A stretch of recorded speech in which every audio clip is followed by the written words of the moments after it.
Got a critical hit. Oh, what the fuck? Watch where you're going, dude.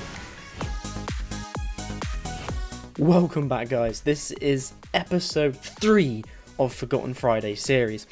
And today's series, we're going to be looking at the Yak-23 Russian fighter aircraft. Before we get into this video though, I would like to say that we stream over on Twitch. Deal with it. I do have a schedule which you can see on Twitch. We stream on Twitch most days, so go over there and check that out. We also have a Patreon which you can get some awesome features if you want to support the channel and the growth of Twitch and YouTube. We have some awesome features over there, like behind the scenes and everything like that you can get with those. Anyway, onto the video with the Yak-23.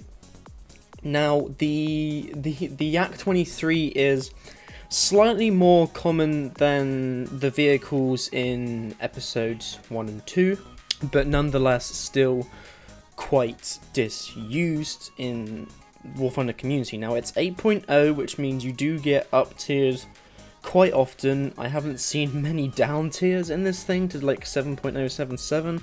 It's mainly in 9.0 and 8.7 games, which can be slightly annoying.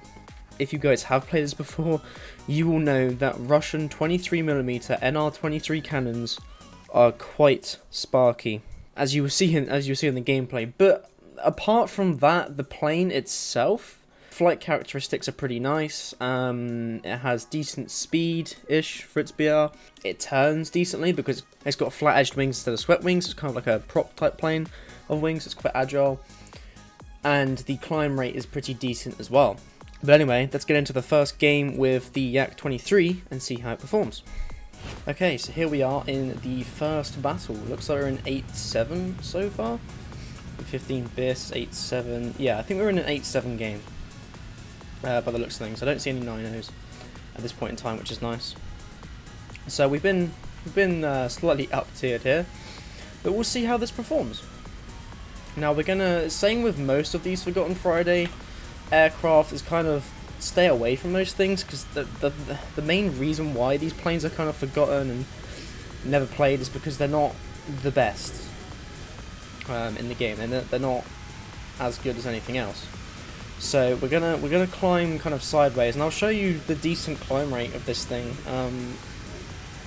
Now we won't be able to outclimb like a MiG-15 or a G91, but we should be able to outclimb other stuff like a Seahawk and maybe a 163 if they don't know how to climb in that properly, but we'll see. So we're going to kind of get some speed just in the kind of, you know, upwards angle like this, a slight angle. It does have extra throttle, as you can see up there, 112%.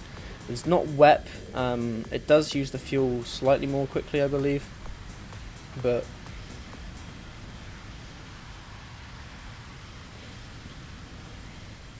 okay, here, so we're going to just use the 112% throttle as we're climbing up here at the steeper angle at about 20 degrees.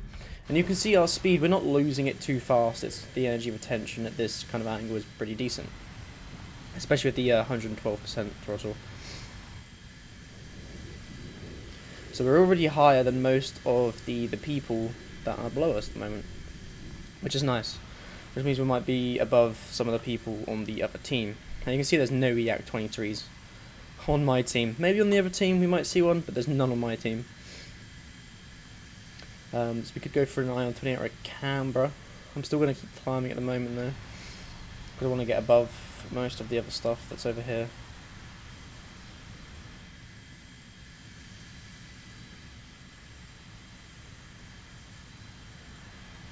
Now, see, my idea with this is to kind of come in and pick stuff off that's on, you know, that's on their own, and not go into a massive pool of people. Because although this thing is a bit more agile than most stuff, it isn't as fast as any. Like F-86 can outspeed us, a MiG-15 can. Not sure about the Seahawk. I think we might be roughly same speed. I'm not too sure about that. So we got an F-86 down here with a G91 on this guy. We're gonna try and go down here and see if we can help this G91. Looks like the second G91 is coming in with the other G91 as well to help him. We'll see what happens as we get down here. But if we get a chance to shoot this guy, we'll see that it's very, very sparky. Very sparky. and we only have 180 rounds in classic Russian fashion, with low ammo counts, as they usually do. The other thing you've got to watch out for is this thing doesn't have an air brake. So I'm going to kind of lose some bit of the energy up here, just so I can turn on him like this. Okay, he's on fire.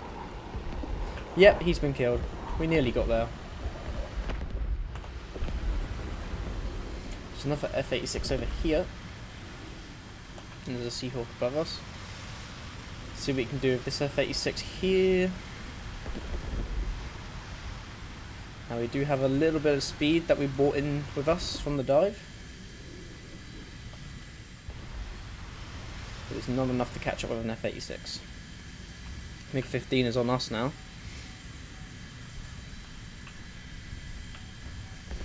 Yeah, try to pull away from this guy. As you saw, he came in really fast, so we could kind of turn away from him there. We're just going to continue going this way to get away from those guys and see if we can get something over here. Now they still have a few people left. There's a Seahawk over here and 2 of them over there. I'm not sure where the other people have gone. Attention to the designated grid square. Okay, the Seahawk's dead.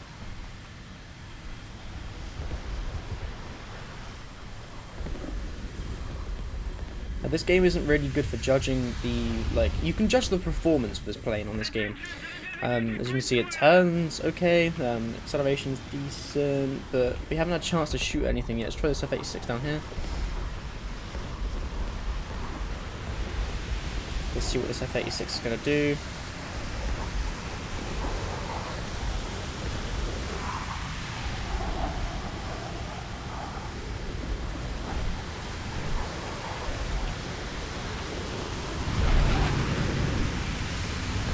Now we should be able to outturn this guy.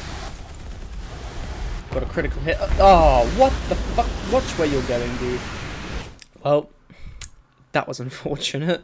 Quite funny, but that was unfortunate. We got a crit hit on that Sabre, though. So that first game wasn't very a good judgment of how these guns work. Although we did get the crit hit. It is a good judgment on how this thing performs, though. As you saw, we could turn on things pretty easily, dive on some things, get some good speed, so that was okay. So in the next game, we just need to do a similar thing, but maybe kill something and not hit someone. Don't know whose fault that was. Doesn't matter. Okay, so we're in a game again. We'll see. We got 8-7, I believe. Okay, we've got a 9.0, so we're in a 9.0 game. There is another Yak-23 though. There's another Yak-23. 2 Yak-23s in the game. That's awesome. Where is the other Yak-23? Oh, there he is. I see him.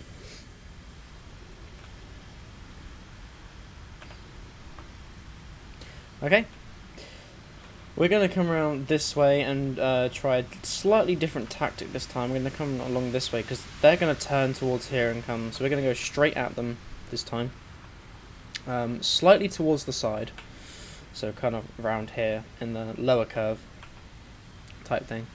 But we're going to go along the deck to get some really, decent speeds, and then we're going to pull up like you would climb in a MiG-15 or a MiG-17, how you would climb in a normal MiG aircraft.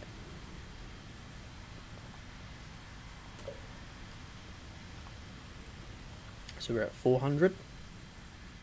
Let's cool that engine down a bit.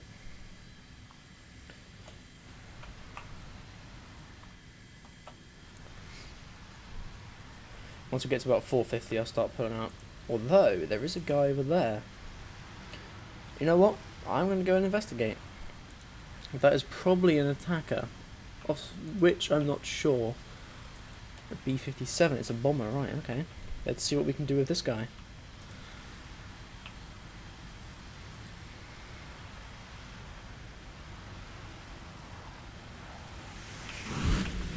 No hits on that. So we turned on this guy pretty fast.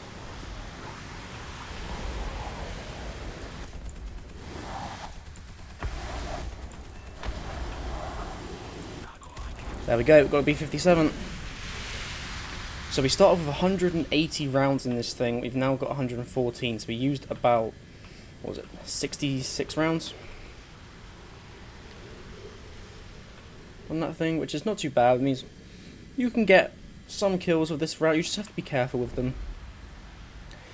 Which is why when I'm in this, you'll see, even if I'm at close range, I'll try not to shoot until I know that I've got a clean shot.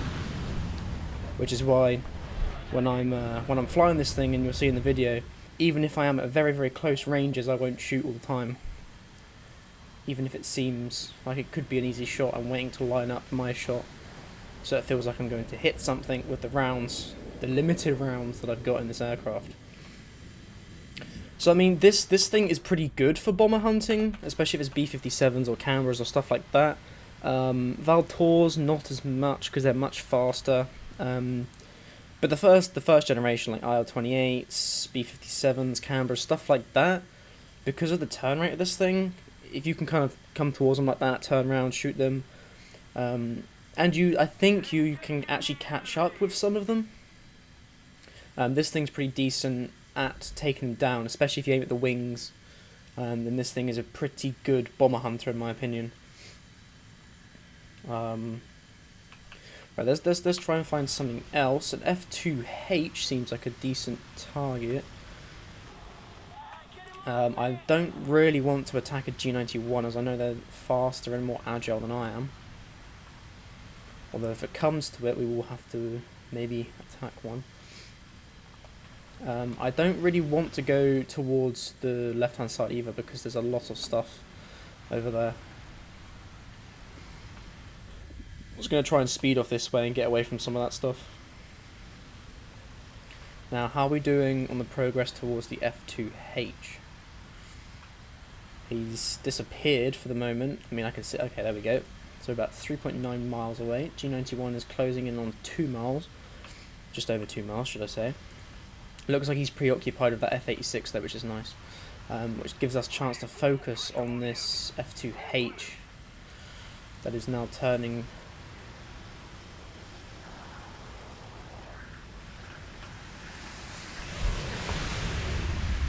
Now, I believe the F2H is a bit more agile than us, especially when we're compressing in the dive here.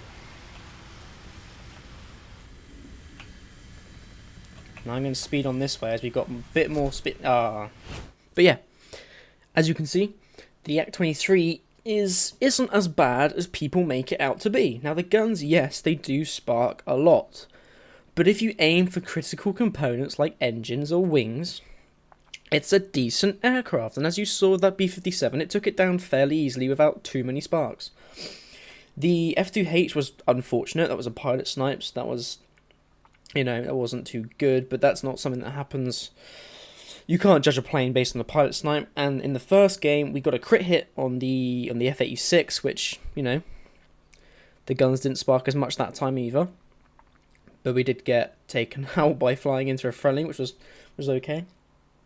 But as you can see from the 2 games we've played there, this plane isn't as bad as people make out, and I will definitely be playing this a lot more because I actually enjoy this plane. This plane, I think, is decent for what it is. And I'm not saying it's the best Russian plane. I'm not saying it's the best plane, because it's far from it.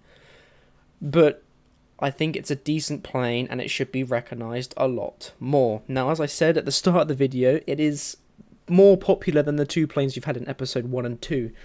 But it's still not the most popular plane ever, and it's kind of forgotten by most people. But I really want people to start playing this more, as it's a really nice plane to fly. As you can see, the flight characteristics are really good. Agility's decent, speed, as long as you keep that up and you keep kind of energy retention, awesome. Guns, okay on the mediocre side, sparks a lot, but can sometimes take out stuff really well as they're 23mm. So like I said, aim for wings and engines and critical components like that, and you should be okay.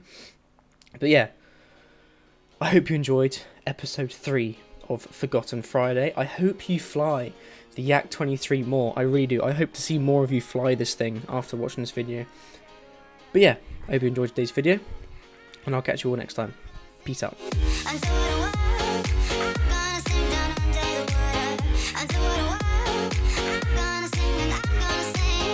Until